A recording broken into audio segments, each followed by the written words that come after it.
എൻ്റെ അനിയത്തി കൃഷ്ണയുടെ മുടി വെട്ടുന്ന ദിവസമാണ്. അതായത് ലോങ് ഹെയറിൽ നിന്ന് ഷോർട്ട് ഹെയറിലേക്കുള്ള ഒരു ചെറിയ മാറ്റം. ഇതാണ് കൃഷ്ണ മുടി വെട്ടുന്നതിന് മുന്നേ ഉള്ള ബിഫോർ ലുക്ക്. ഇപ്പം ഈ വീഡിയോ കാണുമ്പോൾ നിങ്ങളിൽ പലരും ഓർക്കുന്നുണ്ടായിരിക്കും, എന്തിനാ ഈ കുട്ടി ഇത്രയും നല്ല മുടി വെട്ടി ഷോർട്ട് ആക്കാൻ പോകുന്നത്, അയ്യോ ഒക്കെ വെട്ടാതിരുന്നൂടായിരുന്നോ എന്ന്. കണ്ടവരെല്ലാവരും അത് തന്നെയാണ് പറഞ്ഞത്. പക്ഷെ ഞാനും ഫാമിലിയും നല്ല സപ്പോർട്ടായിരുന്നു കേട്ടോ. കാരണം മുടിയല്ലേ, വളർന്നതായിട്ടൊന്ന് ലിപ്സ്റ്റിക് ഞാനിപ്പോൾ ഇട്ട് കൊടുക്കുക. കാരണം നമുക്ക് മുടി വെട്ടുന്നതിന് മുന്നേ ഉള്ള ഒരു ബിഫോർ ലുക്കിൻ്റെ ഒരു വീഡിയോ എടുത്ത് തരണമെന്ന് എൻ്റെ അടുത്ത് പറഞ്ഞിട്ടുണ്ടായിരുന്നു. അപ്പം അതിന് വേണ്ടിയിട്ട് ഞാൻ അവളുടെ ഫേസ് ഒന്ന് ചെറുതായിട്ട് സെറ്റ് ചെയ്ത് കൊടുക്കും. ഇപ്പം ഞാൻ ഈ നടക്കുന്നത് ഒരു സ്ലോ മോഷൻ അല്ല കേട്ടോ. എൻ്റെ ഹെയർ ഗ്രോത്ത് കാണിക്കാൻ വേണ്ടിയിട്ടാണ് ഞാൻ കൃഷ്ണയെ കൊണ്ട് ആക്ച്വലി ഈ ക്ലിപ്പ് എടുപ്പിച്ചത്.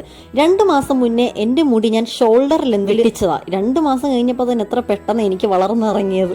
അങ്ങനെ കൃഷ്ണയുടെ മുടി ഷോർട്ടായിട്ടോ. ഇനി ഞാൻ സംസാരിക്കുന്നില്ല, BGM ഇടാം.